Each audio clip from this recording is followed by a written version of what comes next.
Is the war in Iran truly over, or are we just at the beginning of a much larger, more dangerous chapter?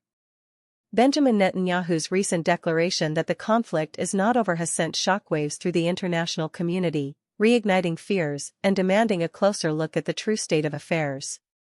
This isn't the kind of headline you want to hear when you thought a crisis was subsiding. Before we dive deeper into what this means for us, for the region, and for global stability, do me a quick favor. If you want to stay on top of everything happening in US politics and how it intersects with critical global events, hit that subscribe button right now and leave a like. It really helps this channel grow and ensures you don't miss out on vital updates. So, what exactly did Prime Minister Netanyahu say, and why is it so significant? In an interview that aired on Sunday, Netanyahu didn't mince words. He stated unequivocally that the war is not over, emphasizing that there are still significant components of Iran's nuclear program that pose a direct threat. He specifically pointed to nuclear material, enriched uranium, that remains a critical concern. This statement isn't just rhetoric, it's a clear signal that Israel, and potentially its allies, view the situation as an ongoing and unresolved threat, demanding continued action. The context here is crucial. For years, the international community, led by countries like the United States and Israel, has been deeply concerned about Iran's pursuit of nuclear weapons. This concern has manifested in sanctions, diplomatic pressure, and, more covertly, in actions aimed at disrupting Iran's nuclear infrastructure and dismantling its network of proxy forces across the Middle East. These proxies, including groups like Hezbollah in Lebanon and Houthi rebels in Yemen, have been instrumental in projecting Iranian influence and destabilizing rival nations. Netanyahu's assertion suggests that despite any perceived successes in recent confrontations, the underlying threats, both the nuclear ambition and the proxy network, persist and continue to demand a robust response. What does this mean moving forward? For starters, it implies a sustained period of heightened tension and potential conflict in the Middle East.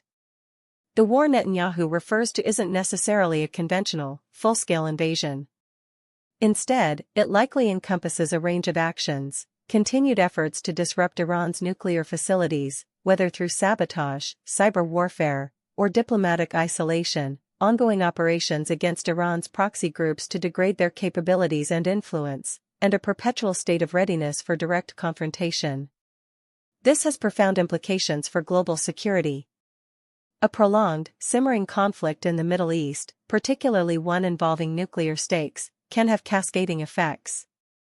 It can disrupt global energy markets, leading to volatile oil prices that affect economies worldwide. It can increase the risk of miscalculation and escalation, potentially drawing in other major powers. And it can lead to further humanitarian crises and displacement in the affected regions. For the United States, this means a continued strategic commitment to the Middle East, potentially involving further military deployments, intelligence sharing, and diplomatic maneuvering to manage the fallout. The push to dismantle Tehran's proxies is a key element here.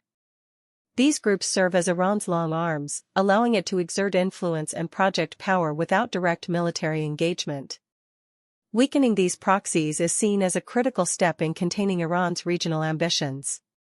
If these proxies remain strong, they can continue to destabilize neighboring countries, threaten shipping lanes, and launch attacks, creating a perpetual cycle of violence and insecurity.